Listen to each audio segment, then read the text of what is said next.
So നമ്മൾ പറഞ്ഞത് last day പറഞ്ഞു ഒന്ന് റിവൈസ് ചെയ്യാണ്. ടാക്സ് എന്ന് പറഞ്ഞാൽ കമ്പൽസറി ആയിട്ട് കളക്ട് ചെയ്യുന്നതാണ്. ഫീസും ഫൈനും പെനാൽറ്റി ഒക്കെ ആണെങ്കിൽ it's not like that. Fees ആയാലും ഫൈൻ ആയാലും പെനാൽറ്റി ആയാലും ഒരു പർപ്പസിന് വേണ്ടിയിട്ടാണ് നമ്മളത് ചെയ്യുക. പക്ഷെ ടാക്സ് എന്ന് പറഞ്ഞാൽ അങ്ങനെയല്ല, കമ്പൽസറി ആയിട്ട് കൊടുത്തേ പറ്റുള്ളൂ. പിന്നെ വൈ ടാക്സ് ഇസ് ലെവീഡ്? നമുക്ക് ഗവൺമെന്റ് പ്രൊവൈഡ് ചെയ്യുന്ന ഫ്രീ എഡ്യൂക്കേഷൻ, നമ്മൾ യൂസ് ചെയ്യുന്ന road, then the bridges, construction of bridges, നമുക്ക് നല്ല ഹെൽത്ത് കെയർ ഫെസിലിറ്റീസ് പ്രൊവൈഡ് ചെയ്യാൻ, ഇതിനൊക്കെ ഗവൺമെന്റിന് ഒരുപാട് എക്സ്പെൻസസ് ഇൻകർ ചെയ്യും. ഗവൺമെന്റിന് ഈ പറയുന്ന ഫെസിലിറ്റീസ് ഒക്കെ നമുക്ക് തരാനായിട്ട് ഒരുപാട് എക്സ്പെൻസസ് ഇൻകർ ചെയ്യും. നമ്മൾ ലാസ്റ്റ് ദിവസം പറഞ്ഞ പോലെ ഡിഫൻസിന്റെ എക്സ്പെൻസസ്, അതുപോലെ തന്നെ എഡ്യൂക്കേഷൻ പ്രൊവൈഡ് ചെയ്യാൻ, ഹെൽത്ത് കെയർ ഫെസിലിറ്റീസ് പ്രൊവൈഡ് ചെയ്യാൻ, ഈ എക്സ്പെൻസസ് ഗവൺമെന്റ് ഇങ്ങനെ വരുന്ന എക്സ്പെൻസസ് മീറ്റ് ചെയ്യണമെങ്കിൽ ഗവൺമെന്റ് എന്ത് വേണം? ഇൻകം അല്ലെങ്കിൽ റവന്യൂ വേണം. ആ ഇൻകം അല്ലെങ്കിൽ റവന്യൂ ആണ് government is obtaining through collecting tax. നമ്മളെപ്പോലുള്ള ആൾക്കാരുടെ നിന്ന് ടാക്സിലൂടെ ഗവൺമെന്റിന് കിട്ടുന്ന വലിയൊരു സോഴ്സ് ഓഫ് റവന്യൂ ആണ് ടാക്സ്. പിന്നെ നമ്മൾ പറഞ്ഞത് ഇന്ത്യയിൽ ടാക്സ് കളക്ട് ചെയ്യുന്നത് on the basis of the parent law in India, that is the Indian constitution of India, COI.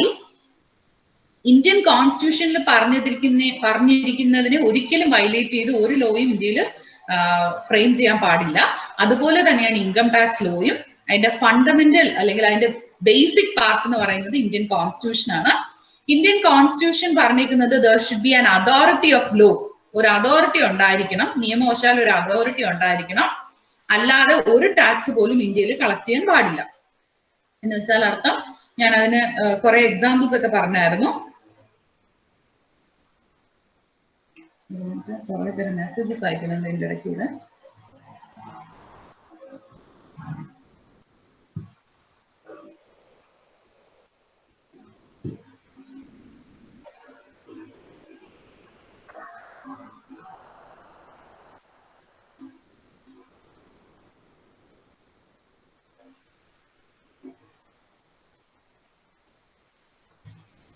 So അപ്പൊ ഇന്ത്യൻ കോൺസ്റ്റിറ്റ്യൂഷന്റെ ബേസിക്സിൽ ക്രിയേറ്റ് ചെയ്ത ലോ ആണ് ഒരു അതോറിറ്റി ഉണ്ടായിരിക്കണം എന്ന് വെച്ച് കഴിഞ്ഞാൽ if you are residing in a municipality or a corporation, you have to pay corporation tax. അതായത് നമ്മുടെ വീടിന് കോർപ്പറേഷൻ ടാക്സ് കൊടുക്കണം. അത് കളക്ട് ചെയ്യുന്ന ആരാണ്? ട്രിവാൻഡ്രം കോർപ്പറേഷനാണ്. അപ്പൊ അതുകൊണ്ട് തന്നെ there should be an authority. എല്ലാത്തിനും ഒരു അതോറിറ്റി ഉണ്ടായിരിക്കണം. എന്ന് വെച്ചാൽ നമ്മൾ അടയ്ക്കുന്ന GST കളക്ട് ചെയ്യുന്ന ബേസിക്കലി ഞാൻ അന്ന് അത് പറഞ്ഞായിരുന്നു. സെൻട്രൽ ഗവൺമെന്റിന് ഒരു പോർഷൻ കൊടുക്കുന്നുണ്ട്, സ്റ്റേറ്റ് ഗവൺമെന്റിനുണ്ട്. അപ്പൊ അവിടുത്തെ അതോറിറ്റി, ടാക്സ് കളക്ട് ചെയ്യുന്ന അതോറിറ്റി എന്ന് വെച്ചാൽ ഗവൺമെന്റ് ആണ്.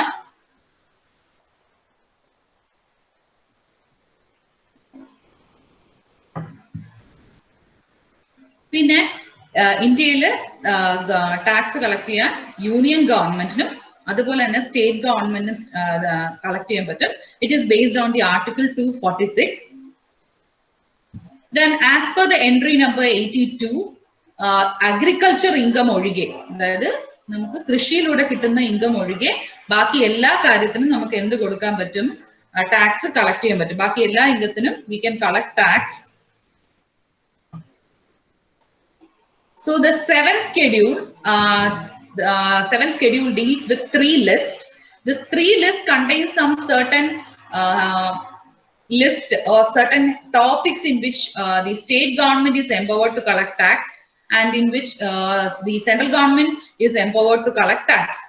Union list means all those items where the central government can collect tax. State list is a list containing the power to make laws as well as collect tax by the state government. State government collect ചെയ്യാൻ പറ്റുന്ന കാര്യങ്ങളാണ് state ലിസ്റ്റിൽ ഉൾപ്പെടുത്തിയിരിക്കുന്നത്. ഇവർക്ക് രണ്ടുപേർക്കും state as well as the central ഗവൺമെന്റിന് collect ചെയ്യാൻ പറ്റുന്ന ഐറ്റംസ് ആണ് കൺകറന്റ് ലിസ്റ്റിനകത്ത് ഇൻക്ലൂഡ് ചെയ്തിരിക്കുന്നത്. അന്ന് ഞാൻ ലാസ്റ്റ് ദിവസം education is the item which is included in the concurrent list എന്നൊക്കെ പറഞ്ഞായിരുന്നു. പിന്നെ നമ്മൾ പറഞ്ഞത് there are basically 2 types of tax are there, that is direct tax and indirect tax. അന്ന് ഞാൻ 2 ടേംസും പറഞ്ഞു. If the incidence and impact is on the same person, അതായത് എനിക്കാണ് ഇൻകം കിട്ടുന്നത്, ഞാൻ തന്നെയാണ് എന്ത് കൊടുക്കേണ്ടത്? ടാക്സ് കൊടുക്കേണ്ടതെങ്കിൽ it is direct tax. Say for example there is a shopkeeper ആണ് ശരിക്കും എന്ത് ഏൺ ചെയ്യുന്നത്? ഇൻകം ഏൺ ചെയ്യുന്നത്. ഇപ്പൊ ഞാൻ ഒരു ഷോപ്പിൽ പോയി ഒരു പ്രോഡക്റ്റ് വാങ്ങിച്ചു കഴിഞ്ഞാൽ shop keeper is earning that income. അപ്പൊ അതിന് ടാക്സ് കൊടുക്കേണ്ടത് ആരാണ്? ആ ഷോപ്പ് ഓണർ ആണ് അല്ലെങ്കിൽ ഷോപ്പ് കീപ്പർ ആണ്. പക്ഷേ അതിന്റെ ടാക്സ് നമ്മളെ പോലുള്ള ആരാ കൊടുക്കുന്നത്? കസ്റ്റമറാ കൊടുക്കുന്നത്. നമ്മൾ കൊടുക്കുന്ന MRP മാക്സിമം റീറ്റെയിൽ പ്രൈസിനകത്ത് എന്ത് ഇൻക്ലൂഡഡ് ആണ്? Taxes included. നിങ്ങൾ ഇനി ശ്രദ്ധിച്ചാൽ അറിയാം, ഇൻക്ലൂസീവ് ഓഫ് ഓൾ ടാക്സസ് എന്ന് പ്രത്യേകം മെൻഷൻ ചെയ്ത് പറഞ്ഞിട്ടുണ്ട് അവിടെ. അപ്പോൾ ഡയറക്ട് ടാക്സ് എന്ന് വെച്ച് കഴിഞ്ഞാൽ ഒരു പേഴ്സൺ ആരാണോ റെസ്പോൺസിബിൾ ആവുന്നത് അല്ലെങ്കിൽ ആരാണോ ഇൻകം ഏൺ ചെയ്യുന്നത് അയാൾ തന്നെയായിരിക്കും ടാക്സ് പേ ചെയ്യുന്നത്.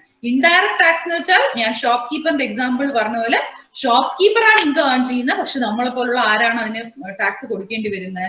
കസ്റ്റമേഴ്സ് ആണ് ടാക്സ് കൊടുക്കേണ്ടി വരുന്നത്. അപ്പോൾ ഡയറക്ട് ടാക്സിൽ you can shift the burden of tax.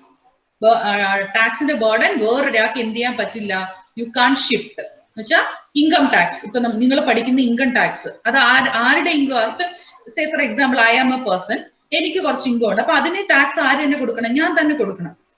ആ ലൈബിലിറ്റി അല്ലെങ്കിൽ ആ ബർഡൻ എനിക്കിപ്പോ നിങ്ങൾ ആരെങ്കിലും ഒരാളുടെ മുകളിലോട്ട് മാറ്റി എനിക്ക് എന്ത് ചെയ്യാൻ പറ്റില്ല? ട്രാൻസ്ഫർ ചെയ്യാൻ പറ്റില്ല. In the second thing, indirect tax ഷോപ്പ് കീപ്പറിനാണ് അല്ലെങ്കിൽ ആ ഓണർ ഓഫ് ദി ഷോപ്പ് ആണ് burden. He is having that particular burden, but he is shifting that burden to customers. എന്ന് വെച്ചാൽ കൊടുക്കേണ്ട ആൾ ശരിക്കും അയാളാണ്. അവിടെ ഒരു പെൻസിൽ ആയാലും പെന്നായാലും സെല് ചെയ്യുമ്പോൾ ഇൻകം ഏൺ ചെയ്യുന്ന ഷോപ്പ് കീപ്പർ, പക്ഷെ അതിന്റെ ബർഡൻ ആർക്കാണ് തരുന്നത്? നമ്മളെപ്പോലുള്ള കസ്റ്റമറിനാണ്. ഒരു മിനിറ്റ്, ഞാൻ ഇടയ്ക്കൊന്ന് പറയാണ്. ആർക്കെങ്കിലും എന്തെങ്കിലും ഒരു കാരണവശാല് ജോയിൻ ചെയ്യാൻ പറ്റിയില്ലെങ്കിൽ പ്ലീസ് ഡോണ്ട് വറി. ആ ലിങ്ക് വീണ്ടും കോപ്പി പേസ്റ്റ് ചെയ്ത് വേറൊരാൾക്ക് എങ്ങാനും മീൻസ് എനിക്ക് തന്നെ അയച്ചിട്ട് നിങ്ങൾ ലിങ്ക് ആക്കി നോക്കി ജോയിൻ ചെയ്യാനായിട്ട് ശ്രമിക്കുക. അല്ലെങ്കിൽ ഐ വിൽ ബി ഡിസ്റ്റർബ്ഡ്. ഇന്ന് കുറച്ചു നേരം ഞാൻ ഭയങ്കര ഡിസ്റ്റർബ്ഡ് ആയിരുന്നു, ഒരാൾക്ക് ജോയിൻ ചെയ്യാൻ പറ്റാത്തതുകൊണ്ട്.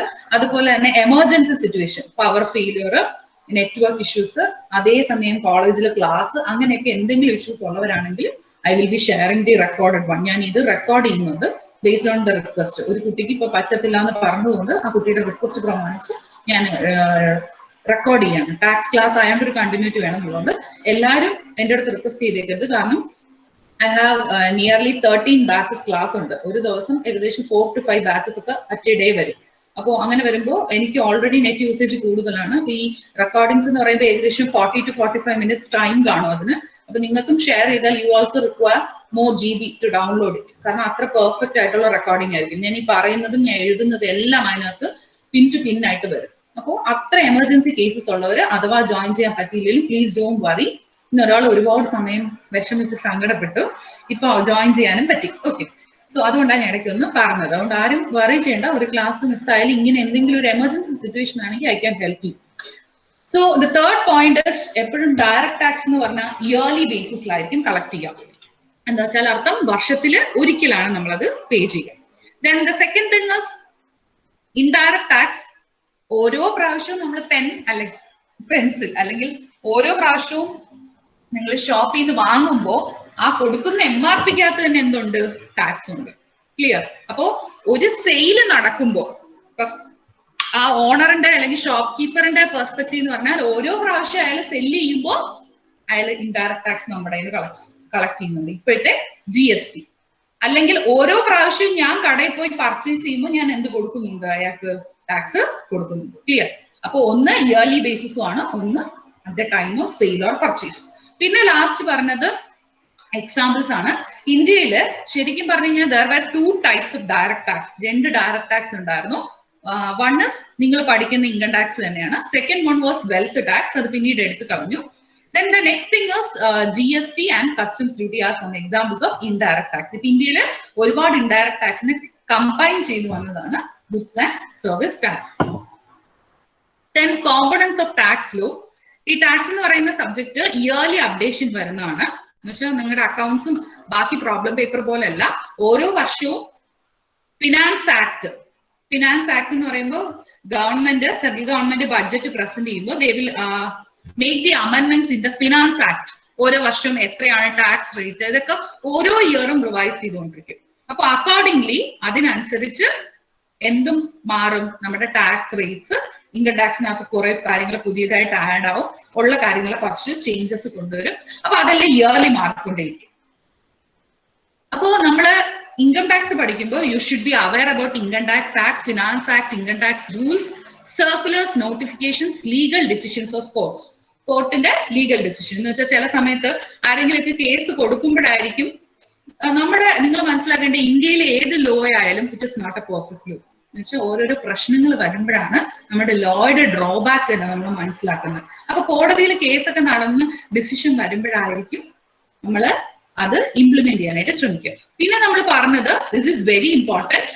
ഒരു ഡിഗ്രി സ്റ്റുഡൻസ് എന്നുള്ള രീതിയിൽ നിങ്ങൾ ഏറ്റവും കൂടുതൽ മനസ്സിലാക്കേണ്ട കാര്യം, ഒരാൾക്ക് വരുന്ന ഇൻകത്തിനെ, അത് എക്സ് എന്ന് പറയുന്ന പേഴ്സൺ ആയാലും വൈ എന്ന് പറയുന്ന പേഴ്സൺ ആയാലും, you will be able to classify the income earned by a person into 5 heads. First one is, ഒരാൾക്ക് ബേസിക്കലി കിട്ടാനുള്ള സാധ്യത, അയാൾ ഒരു സ്ഥലത്ത് ഒരാളുടെ കൂടെ ജോലിക്ക് പോകുന്നു. He or she will receive salary. എനിക്ക് സ്വന്തമായിട്ടൊരു വീടുണ്ട്, ഞാൻ അതിന് ഒരാൾക്ക് റെന്റിന് കൊടുത്തു, അപ്പൊ വാടക കിട്ടില്ല മാസം. അപ്പോ that is the income you are receiving from a house property. Third one, നമ്മള് ഡിഗ്രി, ഇപ്പൊ നിങ്ങൾ ഫൈനൽ ഇയർ ആയാലോ അല്ലെ, അപ്പൊ ഇനി in a short duration you have to fix what you are going to do. പ്രത്യേകിച്ച് ഇപ്പോഴത്തെ കോവിഡ് സിറ്റുവേഷൻ ഒക്കെ കൺസിഡർ ചെയ്തുകൊണ്ടാണ് ഇനി എന്ത് ചെയ്യാൻ പോകുന്നു എന്നുള്ളത് ചിന്തിക്കാൻ. അപ്പോ you are planning to start a business, so you will get a profit. ചില ആൾക്കാർ ഇപ്പൊ ബികോം ചെയ്യുമ്പോൾ അതിന്റെ കൂടെ പാരലലി ഏതെങ്കിലും പ്രൊഫഷണൽ കോഴ്സ് ഒക്കെ ചെയ്തിരിക്കും, CA CMA എന്തെങ്കിലും. അപ്പൊ അങ്ങനെയാണെങ്കിൽ that all constitute the profession. So if you are practicing profession, you will be receiving fees or you will get some gain. For a doctor ayalum, engineer ayalum, chartered accountant ayalum, they will be getting some gain. Appo adana third head inathu varya.